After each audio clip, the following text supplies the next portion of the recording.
Subscribe, like, comment and share to support the channel. Thank you for the support.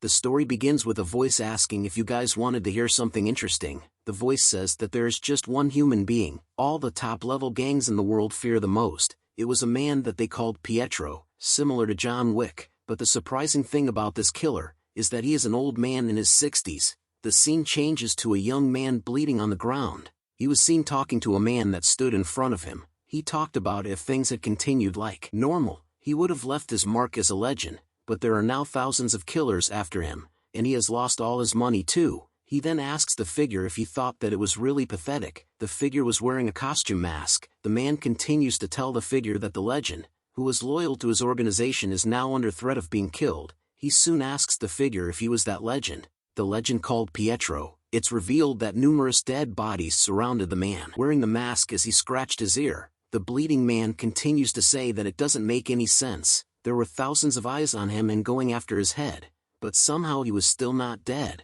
let alone not even found. The bleeding man understood that the masked figure was a legend, but was still curious about how that was possible. "Do you want to know the answer?" said the masked figure as he slowly walked towards the bleeding man. He tells him that even if he had thousands, no tens of thousands of eyes on him, they would never find him. The masked figure then kneels before the bleeding man, removing his mask while telling him that it was shame about the Pietro they were looking for. The bleeding man could not believe what he was seeing. He thought about how it was impossible. Sweat began to drip down his face as he realized why they couldn't find him. The masked figure then pulls out a cigarette, aiming a pistol with a silencer to the bleeding man, making him even more shocked over the fact that he was Pietro. The scene changes to 3 months ago. A voice is telling his boss that it will be really bad if he keep doing this. A pair of old hands is seen placing a sign on a shelf. The voice continues to speak, telling the boss that if he doesn't even take their calls and won't admit it himself, at this rate he wouldn't even live for 3 months. The old man could be seen staring at a bunch of pills on his hand and on the table. The old man continues to tidy his shop, knowing that he wasn't afraid of death, as he had always lived his life by walking a tightrope between life and death. He had dedicated 50 years of his life to work, and he had no regrets at all. He continues to think that he had lived his entire life without any regrets, but was constantly staring at a book on how to take portrait pictures. He soon thinks about how his life was. Looking at a reflection of himself in the mirror, he realized that he never had a picture of himself taken. F in the chat, boys. The door to his shop soon opens.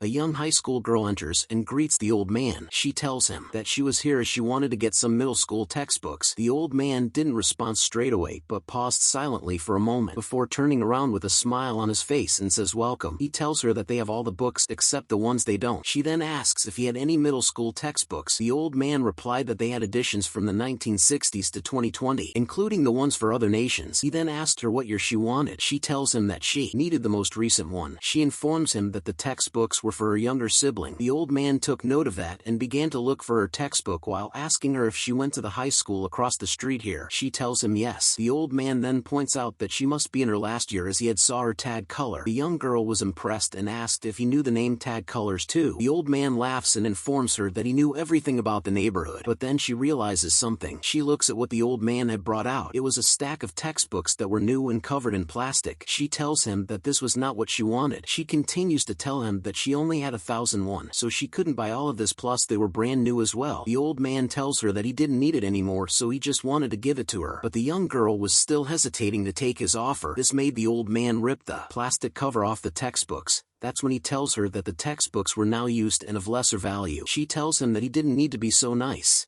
but the old man replies that he could tell from her eyes that she really loves her younger sibling. So be nice when you can, or you'll end up regretting it, said the old man. The young girl soon became flustered over what to call the old man as. The old man then tells her to just call him boss, as this was how Koreans refer to shop or business owners in general. She then asks him if he had any regrets. This question made the old man stop what he was doing. Was a sad look on his face. He tells her that he had a lot of regrets as he had lived a long life. A past memory is seen where a little girl is crying and being pulled away. A voice shouts out that they couldn't do anything about it, and that this was the only way that he and his daughter could both live. The memory ends as the old man tells the young girl that there is nothing you can do about what's already happened.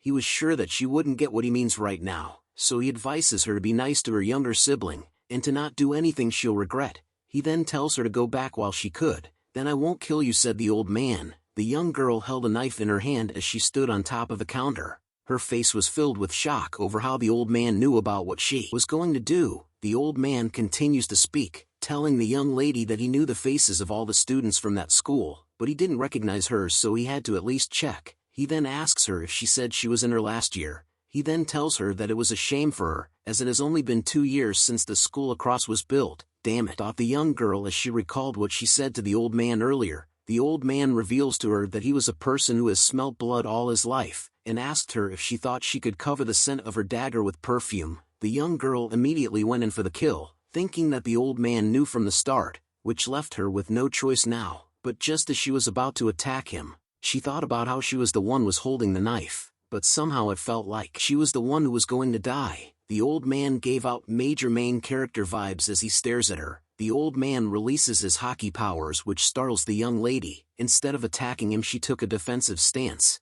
The old man then places the textbooks that he had wrapped onto the counter, telling her to take the books as he knew that she wasn't lying about her younger siblings. He continues to tell her that he had worked in this field for 5 decades, so he can tell just from the eyes if she was lying or not. He then asks her if she was from the honor orphanage like him and realized that they still teach the same things now. Hearing that question made her flustered, which reveals the answer to his question.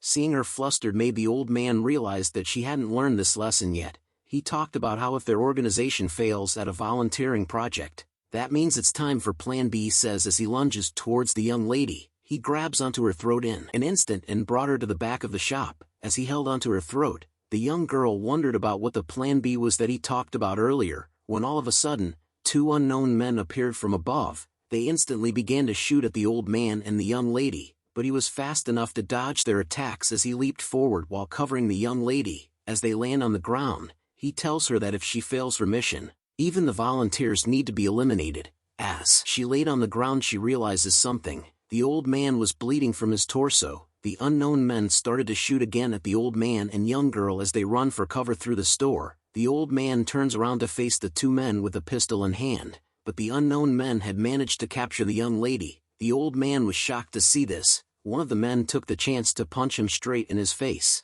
The old man could only curse his body for not moving the way he wanted it to. The man who gave the punch wondered if the old man was really Pietro. Another man with a coat appears, telling his senior that he was sorry for this, as Pietro was a renowned assassin who's kept the first rank due to all of his accomplishments. But the man in the coat realized that even he couldn't beat cancer. It's revealed that this man's code name was Octopus. Pietro tells him to stop with the bullshit and wonders why he was trying to kill him. Octopus reveals to him that the boss wasn't comfortable. Pietro was alarmed to hear this and wonders why the boss was uncomfortable with him. Octopus tells him that there were thousands of people after him. It's no use crying over spilt milk. After all, the reward for his head was 7.6 billion. Pietro notices that it was the same amount as his account. Octopus tells him that he was right. It was the money that Pietro had worked so hard to save his entire life. But for that money to go to someone else, how f***ing awesome is that? Octopus then tells Pietro to die by his hands. Another punch is sent flying into Pietro's face. The other men continued to beat him, telling Pietro that he should have stayed quiet and just dug his grave, asking Pietro about why he had to make things annoying for them. With another massive punch, he sends Pietro flying to the back of the store. They looked at him sitting on the ground and talked amongst themselves. They believed that Pietro had been knocked out. One of the men talked about how he was so nervous on the way here but was a lot easier than he expected. Octopus then proceeds to finish the job, but as he entered the back where Pietro was, Pietro tells him that this was a small gift. He tosses a flashbang directly into Octopus's face. He could only curse in his mind as the flashbang was too close for him to react in time. The flashbang went off and soon lighted the entire store. "He's gone," shouted the men after realizing that Pietro had led them there on purpose. Octopus tells them to chase after him as he couldn't have gone far since he was bleeding severely. As the men chased after Pietro, the young girl could only stare in silence over what just happened. The heavy rain continues to pour throughout the night. The scene changes to a kid's playground. Our boy Pietro was breathing heavily as he continued to bleed out while taking shelter in the kid's playground. He soon collapses onto the cold and wet ground.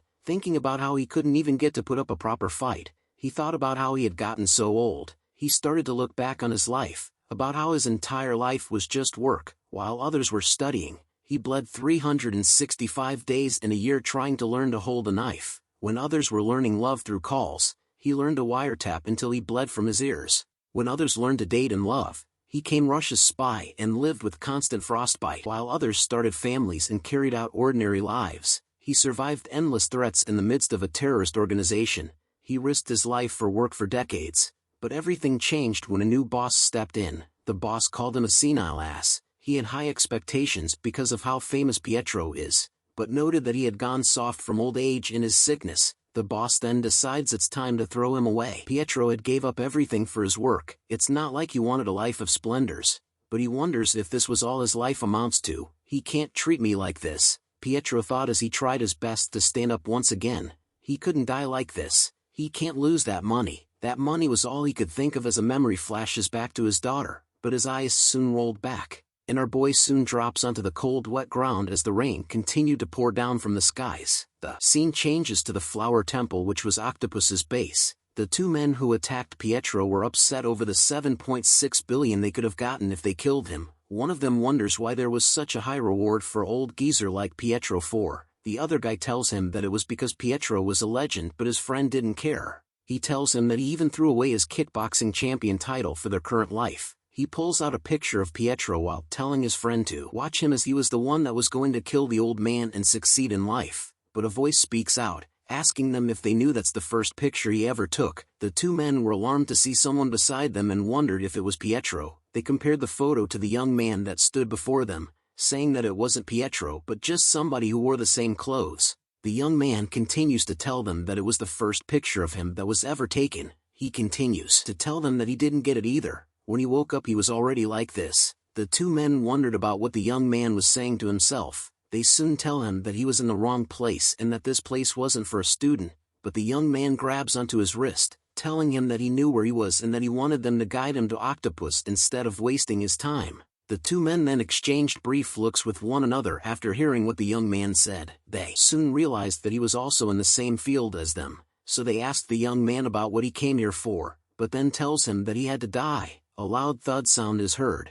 The man who threw the punch was caught off guard for something. He couldn't believe that the young man was able to stop his powerful punch. Look at those veins. The man wondered how he was so strong and that he was able to block it with just one hand. But the young man's expression couldn't be seen. A flashback is replayed from when Pietro had been punched in the face by the same man. "Yes, I am," said the young man. He then squeezes the fist belonging to the man, which causes him to scream in pain. His friend took a knife and started to attack the young man from the back, but the young man sends out multiple punches that landed on various parts of the knife-wielding asshole's body. The man who threw the punch then grabs a knife. Asking the young man about where he came from, the young man tells him that being good with the knife is third-rate. The man soon wondered what the hell was going on. The young man continues to tell him that being good with all weapons is second-rate, and first-rate is the ability to use anything as a weapon. The young man had selected an octopus tentacle as his main weapon. John Wick has his pencil. Our boy has his octopus tentacle. The man couldn't believe that he was going to use an octopus tentacle. He lunges towards the young man, asking him about what he was talking about, but the young man snaps the knife off of his hands with the octopus tentacle. The man couldn't believe what he was seeing. The young man soon moves behind him and wraps the octopus tentacle around his neck. It causes the man to gasp for air. The young man begins to travel around the kitchen with the man tied to the octopus tentacle. They soon reach the steaming, boiling hot pot of food. The young man then slams him headfirst straight into the pot of food. The man could tremble in pain as he laid on the ground, asking the young man about who he was. The young man then picks up the photo on the ground. The scene changes to when it was introduced that Pietro had a bounty of 7.6 billion for his head, and that it was revealed that there were thousands of people after him. Octopus' disgusting face was shown again from when he asked him to die by his hand. The flashback ends as the young man asks them if this was the only picture they had of Pietro. It turns out that Pietro, the man who was called the best in the field, woke up as his younger self. The young man lights a cigarette, telling the two men that thousands of them won't ever find him, as the old man Pietro they were looking for is dead. Pietro had become young once again. "We were so close, but we lost him," shouted a voice as a car is seen. Octopus and the young girl were sitting inside of it. Octopus talks out loud that soon Pietro's official wanted order will be announced, but before that happens, Octopus needed to get him first. He mentions that Pietro was almost dead because of cancer and that it will be great if he can share with his juniors. He then asks the young girl if he was right. We return to the flower temple, where Pietro is still inside and was looking through the rooms. He opens the door to see an empty room. He then talks about how Octopus extends his life. The scene changes to an underground train station. A group of civilians were staring at someone, wondering who it was and what he does. It turns out that they were looking at our boy Pietro's body. Yummy, am I right, guys? Pietro looks at his reflection in the mirror, wondering how this makes sense as he touches his face. He realizes that the bullet wounds that penetrated his abdomen had disappeared, along with the cancer cells that were sucking his life away were gone as well. Pietro knew that this wasn't his imagination. He had really become his younger self. He continues to wonder about how something like this happened. He didn't know why this happened, but was sure that they won't be able to recognize him now. No matter where they go, there should be traces of Pietro, but the old Pietro that they're looking for will be nowhere to be found. But more importantly, Pietro needed to buy some clothes. Our boy's body is too thick. Look at his clothes hanging on for dear life. A voice catches his attention as it tasks whether Habin's 80 million won payment for the commercial had came through. Another voice replied saying that the account balance was still only 100,000 won. It turns out that the voices belonged to two men who were smoking in the toilet. They continued to talk about Habin, who didn't have enough money for his bitch of a mom's medicine who was about to die. The friend laughs and tells him that Habin should have read the contract properly. They talked amongst themselves about how they used the money to buy branded goods, but as they discussed about wearing branded clothes to make people lose their focus and sign the contracts, Pietro calls out to them, "Hey you youngsters," said Pietro, which catches their attention. He tells them that this was a non-smoking area and asked them to smoke outside. The two gangsters wondered who Pietro was. One of them pointed their cigarette towards him, warning him that if he disrespects them, then they were going to beat him the F up. But all Pietro wanted to know if there were any other smokers besides them. The other gangsters soon started to hit Pietro's head, telling him to get lost and that since he was in a good mood today, he was going to let him go. Pietro decides to walk away, knowing that he shouldn't waste time on these guys, so he decides not to waste time and end this quickly. Our boy had locked the door to the toilet, just like that scene from Kingsman. Pietro then walks back to the two gangsters. He pulls up the sleeve of his shirt, revealing his jacked arm as he tells the gangsters that he was going to show them what happens when they disrespect the adults in Korea, a country of courteous people. The gangster couldn't believe that Pietro was still talking to them in an informal tone. He decides that they should kill him today. He raises his hand up and tells Pietro to come here, with his left arm hitting his neck and his right arm hitting his stomach at the same time. The combined attack left the fat gangster speechless. He soon falls over after being hit by Pietro. The other gangster immediately takes out a knife while asking Pietro about if he knew who he was.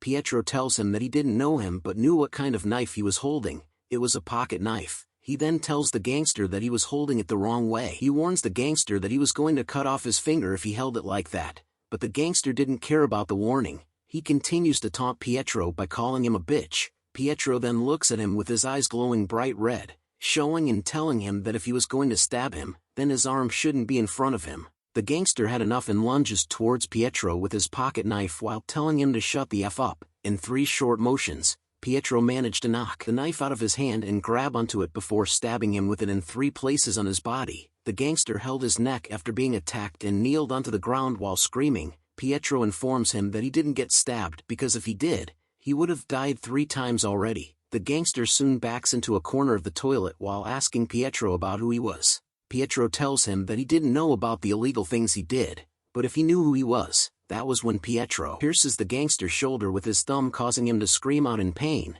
He warns the gangster that he needed to die here if he knew Pietro's identity. The gangster had peed himself. Pietro sees this and realizes that his pants won't do. He then tells the gangster to stay on the right path from now on. Pietro then opens his bank account to see that it was empty. His entire 7.6 billion won was gone. Look at our boy dressed like John Wick. He continues to stare at his phone as he walked, thinking about how he told them not to touch that money. His face was filled with a determined look as he decided how much those guys were worth to him now. As he continued to walk, he overheard a student couple talking about how they had gotten a scholarship from the Glory Group. This causes a flashback into Pietro's past. He had grew up in the Honor Orphanage, a place that was managed by a small religious facility, and now, 50 years later, it has become a huge cartel that spread its influence in numerous political places, using the Glory Group as a mask, and since it was the company that he brought up, he needed to dissolve this company. The scene changes to an old storage unit. A man was sitting alone while being surrounded by meat.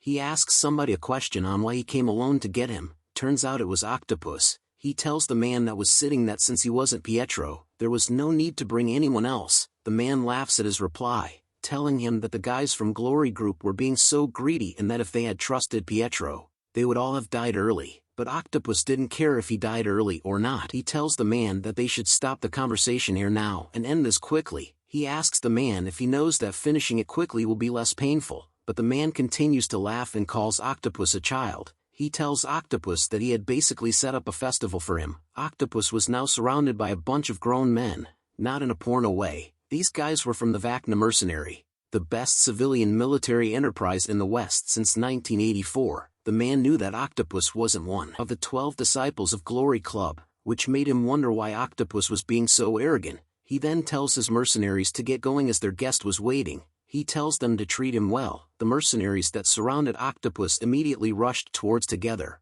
but Octopus simply stood still as they came closer to him. After some time, the man was seen shivering in fear as he sat on the floor. He calls it impossible. He continues to shake in fear, wondering how a human could do that. Octopus looks at him and tells him that for someone who prepared the feast, it was a lot blander than he thought.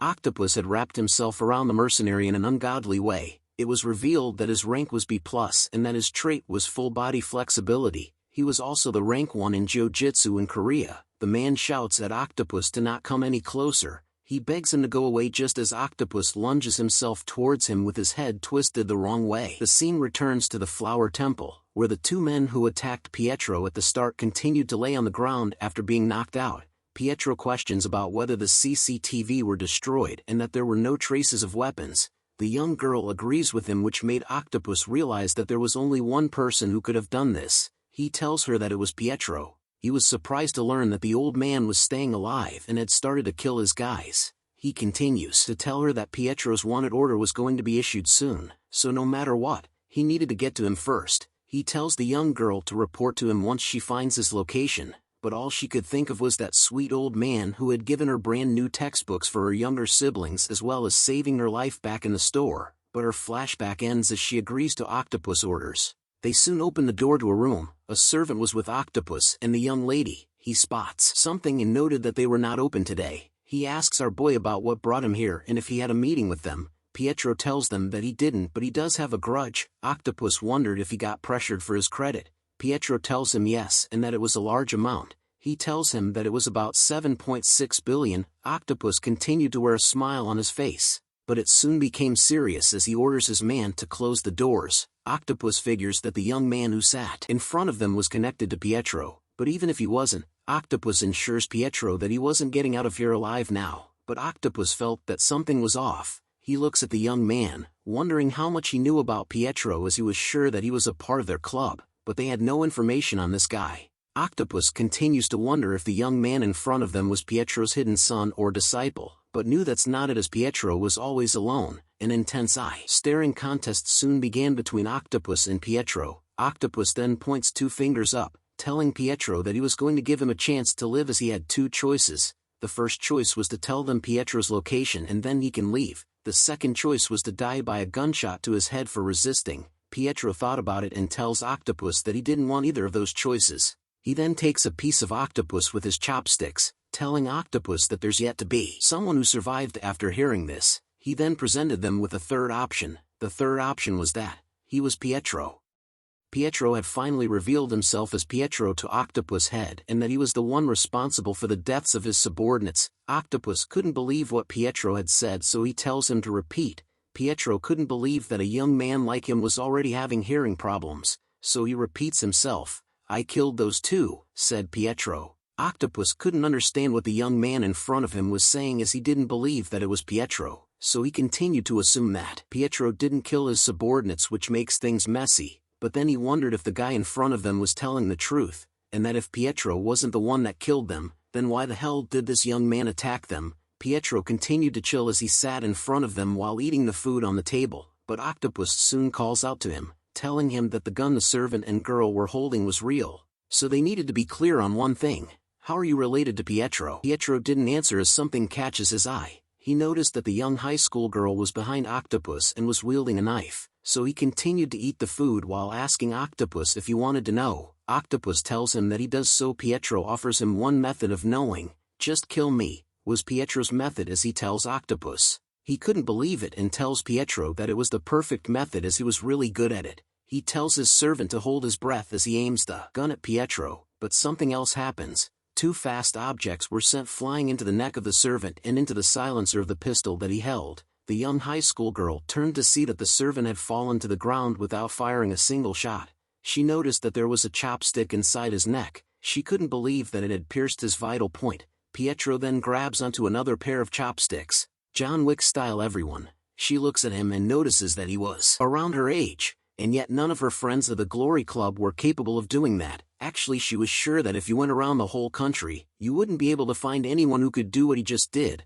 Octopus stares at Pietro before telling him that what he did was cool. He tells him that even if it's just by luck, he's got guts to try that, which made Octopus like him. He then questions Pietro about what club he was with, as there was no way he wouldn't know someone as skilled as him, so he offers Pietro the chance to join them instead as he reaches for something behind him. "You son of a bitch!" shouted Octopus as he unleashes a hail of bullets towards where Pietro was sitting. Our boy sees this coming from a mile away and immediately flips over the table to be a shield to block the incoming bullets, but seeing this reaction made Octopus laugh as he tells Pietro that he really was a kid, and that this wasn't a movie, as a table like that couldn't stop bullets. Blood could be seen spilling out from beneath the table. Octopus walks towards the table while telling Pietro that he was giving him one last chance to spit out what he knew. He also noted that killing someone with such skill was such a shame. Octopus moves the side of the table quickly with his gun ready, telling Pietro to come to him so that they could get to the cleaning part. But something surprises him as he looked over to where Pietro was. He couldn't believe that the red liquid he saw on the ground wasn't blood but was instead chili oil. He quickly darts around the place to look for Pietro. He searches behind the pillar but still couldn't find where he was. He looks sideways repeatedly, wondering where he was now or if he was a ghost. But then he notices something above that made him go, "Oh shit." Pietro was hanging onto the ceiling of the restaurant while giving the most sadistic, bombastic side-eye to Octopus. Our boy uses the water gun skill from Pokemon and spits a massive amount of chili oil onto Octopus' face as he calls him a son of a bitch. Pietro then manages to change the trajectory of the bullets by hitting Octopus' arm as he fired at him. With a swift motion, Pietro manages to disassemble his gun in the middle of the fight, before landing a powerful bitch slap right onto Octopus's face that sends him flying upwards. Octopus couldn't believe that he couldn't see anything and that Pietro was too fast for him. He continues to wonder if this bastard was really a kid. Pietro then goes in for the most loving hug with his hands. With a slight twist of hands around Octopus' neck, Pietro had helped him fix his neck problems. It was so good to the point that Octopus simply had to lay on the ground to rest for a while. What a good guy Pietro is. Seeing that Octopus was sleeping peacefully on the ground after that neck massage, Pietro turns to leave him, but Octopus was thinking about how this made any sense. He thought about how he had gone up against hundreds of opponents throughout the course of over 10 years, but this was his first time seeing someone this skilled at that age. The do-or-die tactic. A flashback is seen where Octopus was younger and in training. The instructor tells them that they will face a strong enemy someday, so they needed to make use of the moment their guard was down and take them by surprise. The do-or-die tactic had stuck to Octopus since that day. Since then he had polished a technique only he could use. The scene changes to him wrapping his body around another kid and strangling him hard. A voice shouts at him to squeeze the boy even hard in order to kill him. The continues to tell him to keep this in mind. The biggest threat to him was showing his back to his enemy when he thought that he won. "Don't trust yourself," was told as Octopus watches the kid that he strangled suffer, but all Octopus could think of was that he had finally did it. He was now confident that he won't ever lose to anyone. Recalling those memories gave him a source of energy as he woke up. He immediately grabs onto Pietro's leg after he had turned his back on him. With the speed like the Flash, he wraps himself all across Pietro's arms and body with ease, twisting and pulling Pietro's body into various directions that made even the devil turn away from this sight. Pietro screams in pain while Octopus simply smiled in the moment. He continues to taunt Pietro as he suffocates, telling him that he was just born when he got into this field, and that he had been alive way longer than him has. "Do you get it now, you little shit? Die!" was all Octopus shouted as he continued to squeeze the life out of Pietro. But a voice calls out to him saying, "Wow, that took a while." Hearing that voice made Octopus look to see where it came from. He was shocked to see that Pietro was standing behind him, which made him wonder who he was strangling before then. He looks down and sees that it was his servant, making him wonder if he had mistook him for the kid because he couldn't see. Looking back at Pietro made Octopus feel something, as he had been doing this line of work for over 10 years. which was why he knew for sure that he was going to die by the hands of the man that stood before him. Seeing Pietro made he realize that he might just be at the level of the 12 disciples, but he changes his mind as he realizes that he might be way above that level. Octopus then started to tell Pietro to wait and that they should talk it out instead. He immediately grabs onto the high school girl, telling Pietro that he could have her. Even though she may not be that experienced, she would be quite useful, but she tells him that she couldn't go with him. But Octopus tells her to shut the F up as they were in the middle of an important conversation. Okay deal, Pietro tells him, as he expected from a Glory Club member. He noted that Octopus has some quick decision-making skills. Octopus was happy to hear that and considered it a done deal. He immediately turns to leave the room while telling Pietro to take her with him and to pretend that none of this ever happened. But all he could think of was finding out who Pietro was and chopping of his certain part. The do-or-die tactic. Those words causes Octopus to pause in his steps as he heard it. Pietro continues to tell him that if you show your back thinking you've won. Octopus recalls the same words that have been spoken to him when he was younger. He recalls the moment that the instructor had taught them about when they would face a strong enemy, and the moment that Pietro revealed the bounty amount of 7.6 billion along with admitting to killing 2 of his subordinates. Everything started to click within his head as Octopus couldn't believe that it was possible. The instructor who had taught him in his youth was the very same Pietro that now stood before him as a younger version of himself. Pietro then asks Octopus if he recalls what he said to him back then. Octopus repeats the words that Pietro had told him. Of the people who learn who Pietro is, not one is alive. Bingo! Shouted Pietro as he lunges forward with his hand stretched out to Octopus. With a swift snapping motions across the various body parts of Octopus, Pietro had given him the ultimate chiropractor treatment that we see on TikTok. He had twisted and snapped his body into an ungodly manner, thus killing him in the most painful way known to mankind. The scene changes to a tattoo on somebody's back. A voice states that it had been confirmed that Octopus is dead,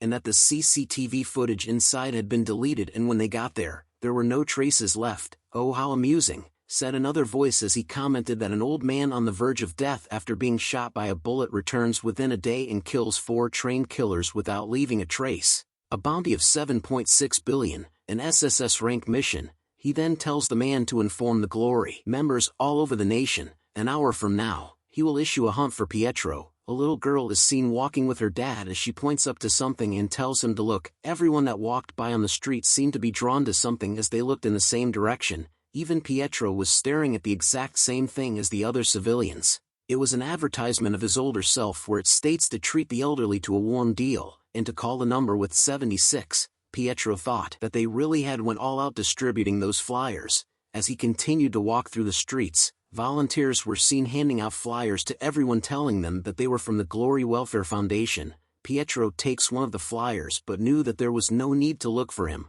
Crumbling the paper within his hands, he throws it away as he was the one that was coming for them himself. Walking down the street made Pietro realize that he needed more support in order to clear out the Glory Club. There was just one person that came into his mind. A dog's sharp teeth soon comes across his mind as he thought about the person. As that person was able to make him feel uncomfortable, the scene changes to a badly worn-down toilet in the middle of nowhere. Pietro enters the toilet and wonders why there were so many people that were here. He carefully walks past each of the men that slept on the ground in the toilet. He searches a wall that had various stickers placed on it. He was looking for a certain one that was between the organ sales and hookers. He finally finds it and presses it. The secret button reveals an entrance with a spiral staircase that led deep underground where a door with light coming out of it could be seen. Pietro entered the secret hideout with a surprised look on his face. He couldn't believe that it was as fancy as he could remember it from before. He could see all kinds of expensive merchandise hanging across the walls and rooms as branded goods could be seen. But something sharp points itself towards his neck. He looks at the person who was holding the sharp object, telling the person that silk clothes and jade dishware was something that they didn't need, as they were blind anyway. It was revealed to be a very beautiful woman who was holding the stick alongside with her pet dog. Blind mommy? She curses at Pietro and stated that things were pretty peaceful recently, but it looks like she would have to take care of a corpse soon. She then starts to sniff the air around Pietro, giving him a rough idea about who he was. Based on his smell, she sensed that he was a young one with no alcohol smell, making him not one of the bums around here, but also that he reeks of bloodthirst too much to be just a petty thief. She comes to a realization and asked him if Glory was the one that sent him. As she took a swing at Pietro, who manages to dodge her attack, They continued to battle against one another across the room as blind mommy constantly tried to attack Pietro while he causally dodges her attacks with ease. He soon finds himself with his back against the wall as she tells him that he was a little rat. "Watch out," she says with a smile on her face as she takes another massive swing towards Pietro, but it turns out that she had threw her stick at Pietro, who once again dodges it. She senses it and tells him that the wallpaper was expensive. Pietro started to wonder, based on the accuracy of her thrown weapon at him, if she was really blind. Blind mommy doesn't stop her attack as she lunges herself towards our boy, asking him if he had never seen a blind person as skilled as her. But something happens to her. As she launched herself, Pietro manages to grab onto her as she flew across the room. Lucky man. With a casual swing, he sends her flying onto the sofa instead, which causes her glasses to drop from her beautiful face. But as he faced her, she pulls out a knife inches away from Pietro's face, telling him that she was surprised as she didn't know that Glory had someone as skilled as himself, which made her almost pissed herself. However, she couldn't sense any bloodthirst from him right now. She questions if Pietro wasn't feeling too pleasant in killing a disabled person. But what can he do? Someone's gotta die no matter what in their field. Alexander Miking, she called as her pet dog, lunges its massive fanged teeth towards Pietro, but something soon shocks her. Pietro was causally rubbing the tummy of her pet dog with ease. Some time had passed to the point that blind mommy was touching Pietro's face. Surprised to find out that he had actually become younger, she commented that his skin was so soft and that he didn't have that old person smell on him anymore. Pietro remained calm and tells her that she had been doing this to him for half an hour, but she still couldn't believe that it was really possible. She soon drops herself onto the ground in a weird stance that prompted Pietro to ask her what she was doing. Blind mommy replies back to him, asking him if this was the way he had died. She wanted him to tell her so that she could try it out too. She tells him that the method might be the key to it. She questions him about what killed him, from a gunshot to a stab wound to even poison. She wanted him to tell her so that she could also become like him, but a few smacks on the head from her boy made her stop questioning him. She then asked Pietro if he really wanted to fight Glory on his own. He tells her yes, to which she asked him how. He tells her that he was going to go into the Eye of the Storm. "Eye of the Storm?" said blind mommy as she asked him about what he was talking about. Pietro tells her that Glory was out to get him, and that a way for him to have them in the palm of his hand and to make them to do what he wish is to become a killer of the Glory Club. Blind mommy was shocked to hear the idea that Pietro had, as he tells her that she probably thought that it sure sounds like nonsense, but she soon comes into a sudden realization. She pointed out to Pietro that he had become younger and that no one recognizes him. If he becomes Glory's killer, they'll basically be planning to capture Pietro while being in the palm of Pietro's hand. She leans close into his face and tells him that he was a terrifying man, but Pietro tells her to get off him as she was even scarier. But she tells him that it was impossible, as he already knew that in order to become a killer of the Glory Club, he needed to be from the Honor Orphanage. Even if the old Pietro was from there, the young version was just an outsider, so he couldn't become Glory's killer right now. But Pietro wore a smile on his face as he tells her that there was just one way.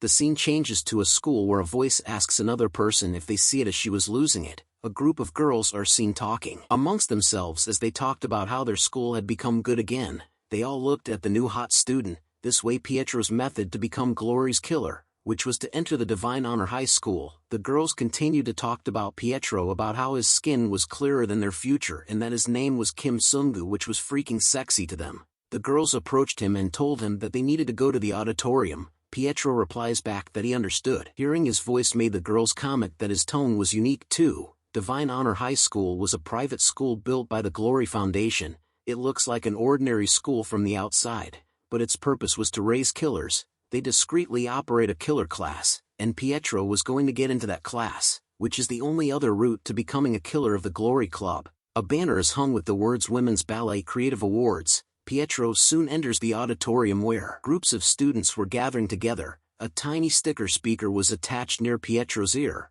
Blind mommy tells him that she had already told him earlier that the killer class only takes kids from the Honor Orphanage, which made her ask him how he was going to get in. But Pietro knew that there was just one exception. He starts to make his way to the front of the auditorium. He knew that it happens very rarely, but it requires catching their attention. Even blind mommy and her pet dog couldn't believe what he was going to do. "This is it," Pietro thought as he began to speak into the microphone. He introduces himself to the school as Kim Sungu and revealed that he had transferred into the school today. His reveals that his hobby is fighting and that his talent was also fighting. "I am a killer," said Pietro as he looks at everyone. Damn. Everyone was too stunned to speak as they listened to what Pietro had said to them. Even blind mommy's dog understood what he said. But there were a group of people that remained hidden from the others as they stood inside a room above the auditorium. Each of them held a different weapon in their hands as they wondered who Pietro was. But he knew that this was how he was going to make them scout him. The crowd of students and teachers continued to remain shocked over what Pietro had announced to them. They murmured amongst themselves about the word killer and that his dream was to be one.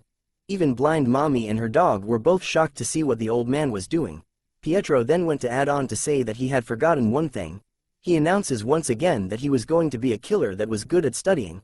Students gathered there were recording what Pietro had said. They laughed amongst themselves over what he said about being a killer that is good with studies. Others were impressed by his confidence, which seemed pretty cool to them. But a big boy soon appears and slams his way to the front of the crowd of students as he tells them to move aside. Soon enough a group of students were gathered in front of Pietro on the stage. He looks at them and figured that they had fallen for his bait. One of the guys called out to Pietro as killer. The big boy then asked him if he was the one that seduced Yi-jin as he handed his bag to his friend behind him. Pietro didn't understand the question and asked the big boy about what he was saying. The big boy then began to cry as he called Pietro a damn bastard, but he was glad to see this reaction as it meant that it was a good setup to gain attention. It was revealed that the big boy was called Jang Yisul, who for the longest time had only eyes for one woman. The lady beside him was his girlfriend called Oh Yi-jin, and that they had been dating for 22 days. They were Divine Honor High School's best lover, but today was the day that he had his girlfriend stolen by Pietro as she was seen blushing heavily at him. Yisul then decides to take a big swing at our boy for revenge, while Pietro couldn't believe that this was happening over their first time meeting. Jang Yisul was the guy who conquered the whole of Mapo district with his fists alone. But Pietro was able to easily dodge his attack and went in for the counter-strike. This interaction with Pietro was the first time that Jang Yisul had felt the sensation known as death. One Punch Man vibes. Seeing Pietro's fist about to hit him, Jang Yisul immediately closes his eyes as he apologizes to Yi-jin for nothing being able to protect him, but it was revealed that he had never protected her before. But nothing happens as Pietro stopped the punch from reaching his face. So instead of a punch, Pietro decided to simply give him a forehead flick. That forehead flick was enough to make Jang Yisul collapse onto the ground in fear while his team called out to him in shock, "Hey!" shouted a voice as a teacher appears on stage in a hurry. He pulls out a red card as he shouts at the students along with Pietro on why they think that they could fight in this sacred school. He pulls on the cheek of Pietro while asking him what his father does. Pietro calmly replies back to the teacher that he believes that his father was probably dead. Hearing this made the teacher apologize immediately, but he still continues to pull onto Pietro's cheek as he led him off the stage, telling Pietro to follow him, and lectured him on how he dared to do this to a teacher who was like a deity. Young Yisul was still confused by what was going on as he continues to speak out loud to let him go, but his friend looked to him to tell him that Pietro wasn't holding on to him at all. The students on the second floor continued to wonder about what they should do. One of them wonders if they should find out more, which another student agrees with as it would be fun. He swipes the dust off Pietro's neck through a glass panel with his middle finger and suggested to the others that they should kill him. As the teacher continued to pull Pietro through the crowd of students, they couldn't believe how crazy he was and noted that Pietro was in his emo phase, which was freaking cool to them. But a familiar face is revealed as the young lady from before was also a student at this school. She was shocked to see Pietro here and wonders if he wanted to get rid of this school. The scene then changed to a voice asking Unbyul, the young lady from before, if the seat beside her was vacant. She was shocked to see that it was Pietro and exclaimed out loud about why he was here. Pietro decides to take a seat beside her and tells her that people kept following him, so he fled, which made him wonder what she was doing here. She tells him that she didn't have any appetite as she ate something, but Pietro didn't believe her at all, as her tray was filled to the top with all kinds of food. Unbyul then began to think about something as she sat beside Pietro. A flashback is seen from when they were in the restaurant together. Pietro kneels in front of her to ask her if she wanted to live as he showed her a picture. He then tells her that if she does, she needed to say that the guy in the photo he was holding was the guy that killed her boss and that this will become her lifeline. The flashback ends as Unbyul reminds Pietro that she had kept her promise to him, which made her question why he had come and find her. Pietro reveals to her that he didn't mean to find her at all, but his words were no use as Unbyul continues to question him about whether he was going to kill her and that because of him, the company was only keeping her under surveillance, which had made things hard for her. Hearing that made Pietro remind her that she should put up with it as she was only alive because of him, but Unbyul was being stubborn as she replies back that she was able to survive on her own. She then tells Pietro that he had no idea about what this place was and how scary it is, and on top of that he didn't even who she was. All these things made her question Pietro about what an outsider like him can do. Pietro remains silent for a moment in deep thought before telling Unbiol that she could help him as she turns to leave, but she asks him about why she would do that. Pietro tells her that she was in the same boat as him, someone who doesn't know anything about. "I'm counting on you," said Pietro as he revealed her own real name to Unbiol, which was Lee Yuna. Hearing her real name causes Yuna to turn around as she wondered how Pietro knew about it, but our boy disappears like Batman in an instant as he was nowhere to be seen. The scene then changes to the Divine Honor High School athletic competition from where students were cheering on one another. We turn to Jonathan, who was a student that had been referred to as the Usain Bolt at Divine Honor High School. He held the 400-meter sprint high school record, but it seems to him that today was going to be his retirement because of Pietro, who was seen casually running ahead of Jonathan while still wearing his school uniform and sneakers. Jonathan was then seen crying in the stands while Jang Yisul comforts him. Pietro, on the other hand, was surrounded by a crowd of girls while a dark shadowy figure looks at him from afar. Pietro was then saying out loud the numbers that the stick was pointing to on a paper. It turns out that he was doing an eye test, which was shocking to the students around him as they couldn't believe that he could up to 6.0. Some of them wonder if he was Mongolian, while Pietro was curious to know if there was a 8.0 test. We then switch to a cooking lesson where the teacher introduces to the students that today was when they will learn how to cut fruits extravagantly. Once again, our boy attracts the ladies from all ages as they tell him that knives were dangerous and that if it was difficult then he could ask them for help. But Pietro was no noob when it comes to a knife as he checks out the one that he was given. Some time had passed and Pietro had given birth to a rabbit made of fruit. He tells the teacher that he was inexperienced and that he had tried his best in making it. The students couldn't believe what they were seeing as some of them think that the apple was breathing. "So what are you going to do?" said a student as he pokes the teacher with a broom handle. The student tells the teacher that he didn't want to clean while calling him a little loser bitch. The teacher couldn't believe that these rascals were doing this to a teacher, but the students didn't care as they continued to taunt him about how he couldn't do anything to them. The teacher then asks them about what their fathers were doing as the students whipped out their phones to record him. They recorded the teacher while asking him if he was making fun of their parents and told him that they could get his teaching license suspended due to emotional and child abuse.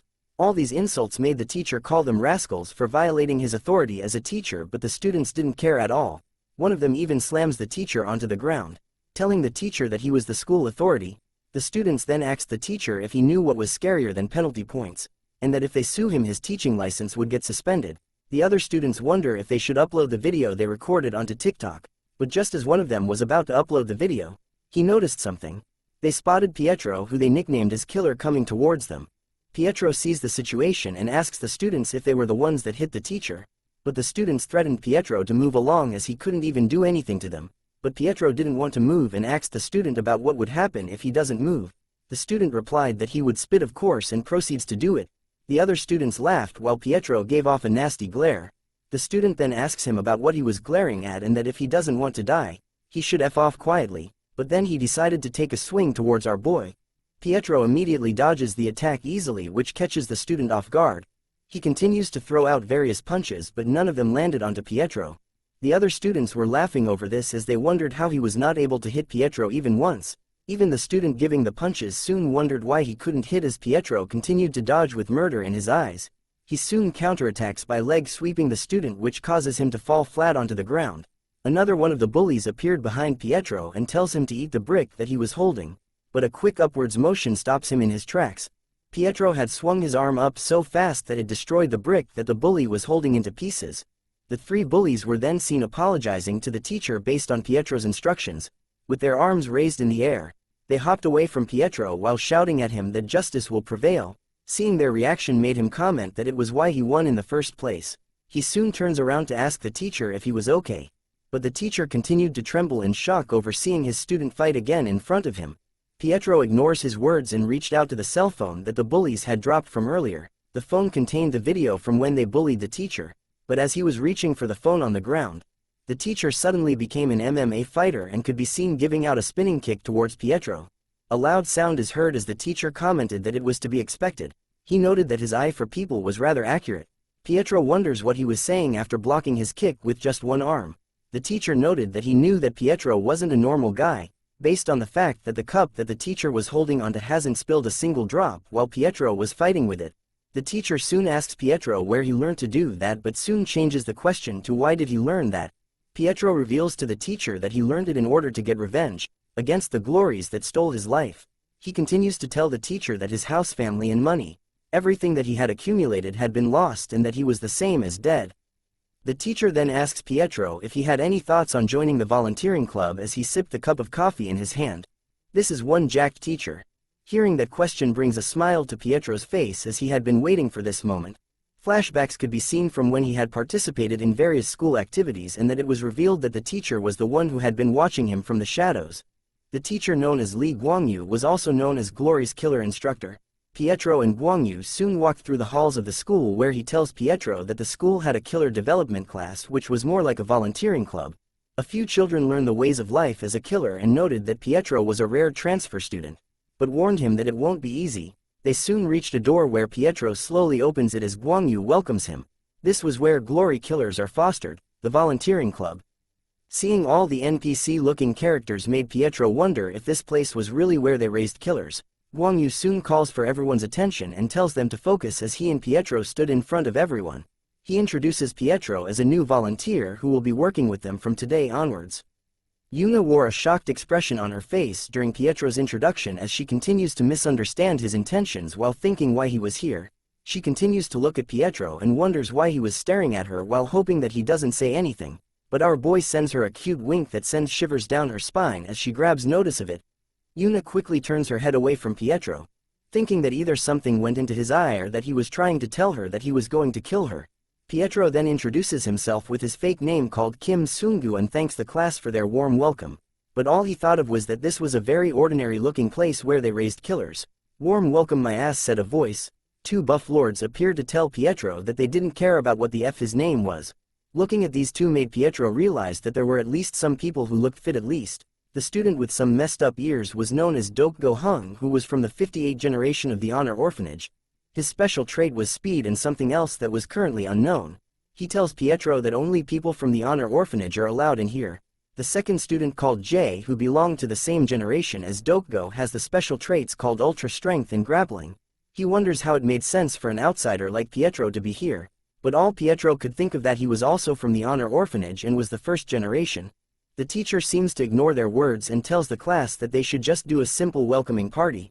Two other students spoke out in unison that they should have some punch. Hearing the word punch made Pietro wonder what they meant by it. Those innocent-looking students soon pulled out a weapon each, saying that they meant blood punch. Looking at this scene made Pietro realize that Glory had taught them well, but the two buff lords called out to Pietro to come to them first as they should be the ones that welcome him. Yuna appeared amongst them and tells them that they should stop as she knew that they might all end up dead. But one of the buff lords swipes her away and tells her to get out of their way unless she wanted to be beaten up alongside him. Yuna could only think that she tried to warn and save these buff lords. The two buff lords then asked Pietro if he knew how to fight. He replies back to them that he kinda knew as he had already fought more than 1,500 times. The two buff lords tell him that he better be nervous as this fight was going to be his last, but with no surprise. Pietro manages to block both attacks from them by simply stretching out his arms. Dokgo continues to tell Pietro that this place wasn't for some neighborhood hooligan as people like him didn't know what they had to risk their lives for. Jay tells him that it was to become the best killer in the world just like him. Hearing the word him made Pietro wonder who it was, but it was soon revealed that they wanted to be like disciple Pietro. Play holy music now. Dokgo continues to tell Pietro that there was no place here for a nepotism baby like him. They soon all backed away from one another. Pietro dusts off his hand using his pants and tells the two buff lords that he was getting tired of this. He tells them that it was annoying to listen to both of them talking and that they should just come at him together. Hearing those words angers the gym bros as they both exclaimed that he was out of his damn mind. They continued to lunge at Pietro while exclaiming that he had no idea how much weight their 18 years of living possess. "You nepotism baby." But all Pietro thought of was that he had lived for 65 years. Some time had passed as the class was impressed by the Dokgo brothers. They could be seen sweating immensely as one of the classmates told them that they should have gone easy on him, but Dokgo tells him that he didn't even use half of his strength. The class continues to cheer them on and commented that Pietro wasn't even able to do anything at all. The scene then changes to Pietro, who was walking back when all of a sudden Yuna calls out to him. She questions him on whether he was underestimating the volunteer club, but Pietro remained clueless by what she meant. She tells him that he couldn't fool her as she was watching him from earlier and not once did Pietro put any strength into his fist as he fought the gym brothers. He then tells her that he had always tried his best, but Yuna wasn't convinced as she had proof. Unlike the gym bros who were sweating profusely, Pietro wasn't even sweating a bit. With her hand pressed up against the wall, she locks Pietro within her grasp, questioning him about his reason and that she had been suspicious of him since he was in the school. The most important question was why he was hiding his powers. "What are you scheming?" she asks straight to his face, but Pietro replies if she really wanted to know, so she tells him to just say it. But our boy takes the chance to escape by sliding onto the ground like a snake. He apologizes to her and says that it was time for lunch, but she called out to him that it was midnight. The scene then changes to a bus parking lot where only one bus was lighted. A driver appears with a coffee stick in his mouth as he sang a song. He clapped his feet together over the fact that he had received 1 million won just for renting a bus and that today was a really lucky day. But the driver was stunned by something as he spoke out loud that he was sure that he had taken a group appointment today. He looks at just one man and wonders why there was only a single person here. The man greets him, but the driver asks him about where the others were. The man tells him that it was just him as he carried his luggage, but informs the driver that he had a lot of stuff as it was revealed that there were even more luggages. The driver was surprised but still went on to help the man load them into the bus. But something attracts his attention as he held onto one of the luggage bags. But the man soon swipes his hand off the luggage while asking the driver if he wanted to bet on something. The man leans in real close to the driver's face and tells him to guess what was in the suitcases. The scene then changes to the bus moving along the road. As he drove the bus, the driver couldn't help but stare at the man through his rearview mirror. He thought about how he didn't accept the bet from earlier, but he knew what he saw. The luggage that he held was definitely moving. We return back to the school where the teacher informs the class that they had a new quest. The client was Daya Group's chairman Choi Yoon-chong, which most of them had heard of as he was one of Glory's biggest sponsors. He informs the class that the team who will be able to succeed will be able to receive a volunteer certificate with the chairman's recommendation. In other words, they would officially become a killer. Hearing those words made Yuna and Pietro realize that it was time. The class soon asks the teacher about what the quest was about. He reveals that it was about recapturing. There have been frequent kidnapping of teenagers recently, but the problem is that one of the kids who got kidnapped was the chairman's only son. One of the students questions if they had to recapture the son and why wouldn't the chairman just call the police. The teacher then tells them that Chairman Choi wants revenge as a pissed-off daddy is seen holding the photo of his captured son. He then tells the class that they all just needed to save the son and to raise their hand if they wanted to do this. The students discussed amongst themselves on whether they should take the quest as it meant that they would be able to graduate as killers right now instead of waiting 2 more years. But some were hesitant to take it on as they felt that something wasn't right with it, as something this big was usually given to the adults. A foot appears onto one of the students' head as Jay tells the rest of the students that they could rot here for all he cared. It turns out that the gym bros had decided to take on the quest themselves. But Jay informs his brother that they weren't the only ones to take the quest. Pietro and Yuna had both raised their hands as well in order to take on the quest. Yuna was surprised to see that Pietro had raised his hand as well, which made her wonder why he was copying her. Pietro tells her that he had it raised up since the beginning, but she threatens him that if he was lying then she would cut off his hand. Pietro hears this and tells her to not say anything scary like that. The gym bros informed the teacher that they were already prepared and wondered if they could just go and beat them up, but he tells them no and that they needed to do something else first. Screams could be heard as Pietro thought about how he finally got the chance after entering this school, but couldn't believe that they were recovering a kidnapped victim in an amusement, as he and Yuna were both seen together holding snacks while wearing ear hats. "Samba!" shouted someone in a loud voice. Beautiful ladies dressed in ethnic costumes were seen dancing around. The crowd went wild, asking the pretty ladies to take them. But the Doko brothers were confused about something. They wondered why the ladies here were wearing bikinis at an amusement park, and whether it was any fun for them. They totally didn't get it. Yuna could hear about what they were complaining about and told them to at least say it after turning their heads away from the pretty ladies. As Pietro was being hit on by some high school kids, Yuna was thinking deeply about the mission, recalling that their teacher said that this was the place they needed to be, but after looking around, she wasn't so sure on what to do.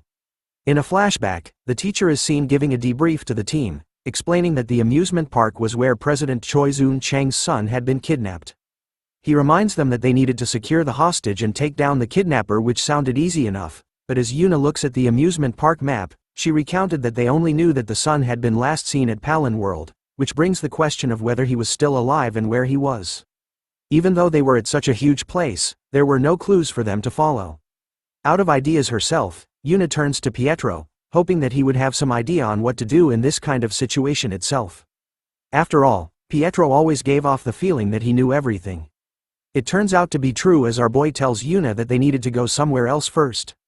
An employee is seen holding his hands together, apologizing about the fact that they could only get on this ride after they had made a reservation, and urges them to leave first.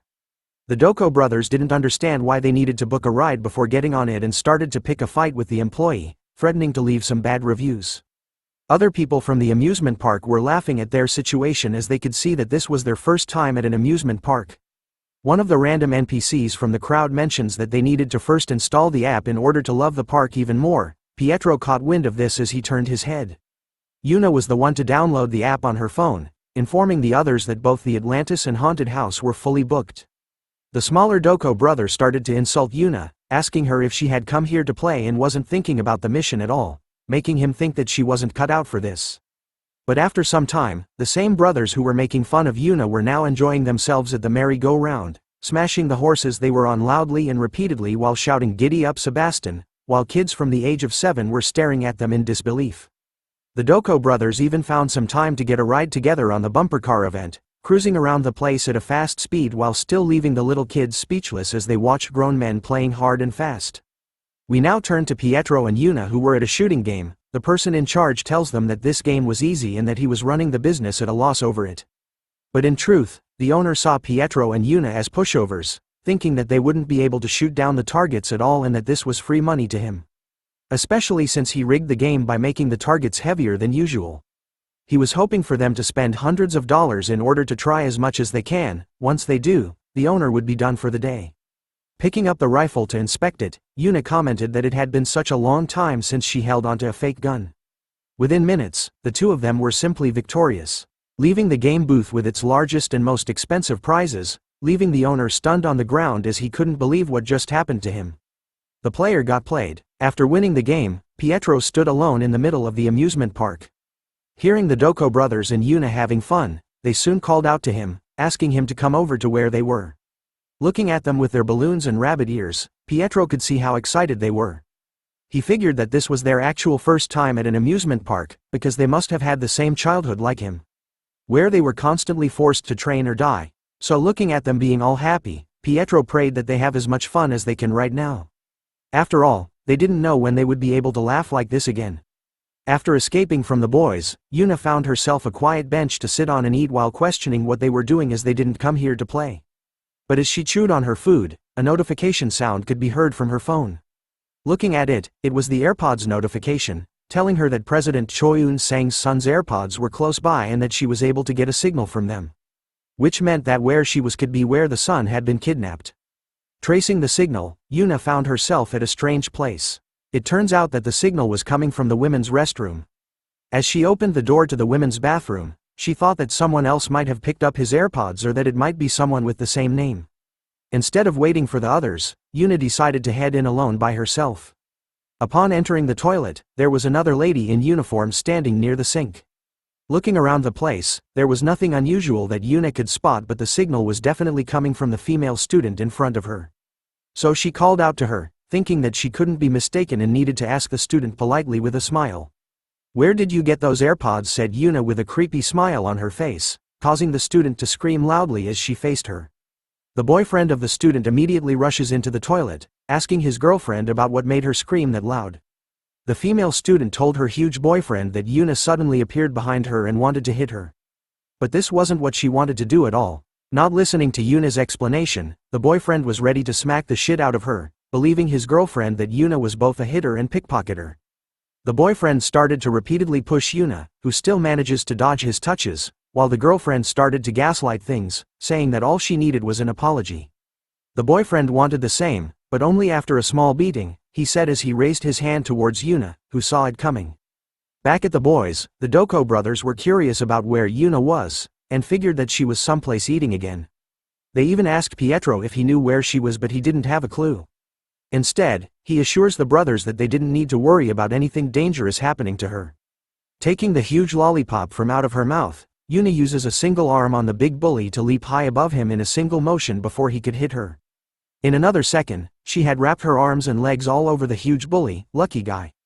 Going in for the kill, she uses the stick for her lollipop and aimed it directly towards the bully's ear.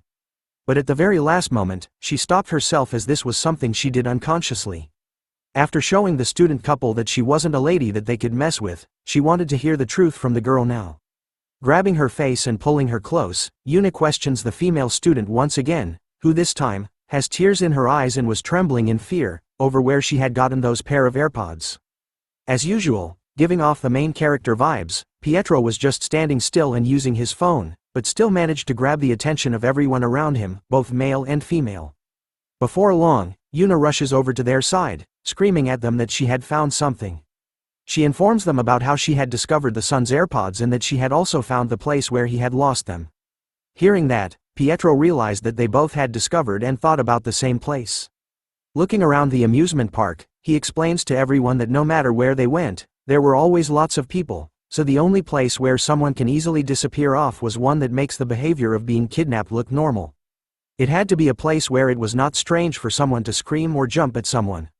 Pulling out his phone and the app, Pietro shows the reservation link for the haunted house ride, and the fact that it had been fully booked the whole day, but under his close observation, he noticed that no one had entered the place. With all the information and pieces in place, both Yuna and Pietro had discovered that the place they needed to go was the haunted house. Opening the door to the scary-looking haunted house, the Doko brothers were in serious mode. Telling the others that playtime was over and that they needed to focus up as they weren't sure about what was going to happen to them. They even tell Pietro and Yuna to follow them closely. But in truth, the brothers were behind them, even holding onto Yuna's shirt tightly and explaining that he was simply watching her back, even after claiming that he wanted to take the lead. As the brothers and Yuna were arguing with one another, Pietro felt that something was off about this place. As he scans the area, a single question pops into his mind: why weren't there any other people? Sensing that something was coming, he tells the others to get ready, making them wonder what he was talking about. Pietro warns them that their mission was starting as the place in front of them started to fill with gas. Seeing this happen, they wondered if they were going to be alright, while Pietro tells them that they were already halfway through the mission. Recalling the fact that the teacher had told them that their mission was to secure the hostage and defeat the kidnapper. Pietro knew from the beginning that in order to do that, their main mission was to get kidnapped first. The gas proved to be effective as the entire team was knocked out in seconds. The Doko bigger brother was the last one to remain conscious, but as his eyes started to close, he could see and hear the footsteps of someone walking towards them. "Stop!" shouted the teacher as the door to the classroom was ripped open. He entered the room in a panic, asking the student about how Pietro and the kids were, telling him to call them right now. As the student tried to call them, he informed the teacher that they weren't picking up his call. The teacher had finally realized that his mission of theirs wasn't a simple one. He mentions a single name, Park Sang-do, which causes the student to be shocked. It turns out that that name belongs to someone who was chosen as a disciple candidate. But then he got kicked out because Glory couldn't control him. But even after hearing that, the student was still chill, assuring the teacher that Pietro and the team weren't just a bunch of buffoons, and that they had learned everything they needed so nothing bad could happen to them. But the teacher was afraid, sweating bullets down his face, as he recalled who Sang-do was while holding onto his leg. The scene changes to a bunch of suitcases being formed up in a uniform fashion. Pietro and Yuna, who were seen tied up together, both completely knocked out. A man in a red apron approaches them, talking out loud that he had put them to sleep using chloroform, a drug that has been used constantly in movies all the time. But he also knew that with normal people, when they were knocked out with it, then they would sleep with their mouths open. After hearing that, Yuna started to jerk in a panic. But at the school the student was shocked to see something as the teacher told him that they needed to stop Sang-do quickly. The teacher had revealed that his leg had been cut off by him, and that it wasn't the time to be shocked right now as they needed to save Pietro and his team. Back to Yuna, she slowly opened her eyes after realizing that she had been caught. The man in the apron wore a smile on his face as he reached out to her, while the teacher was afraid that Sang-do was going to cut off their legs as he did with his. Thanks for watching the latest part from the voice of Manhwa. Subscribe for more content and don't forget to comment below what you want to see in the future.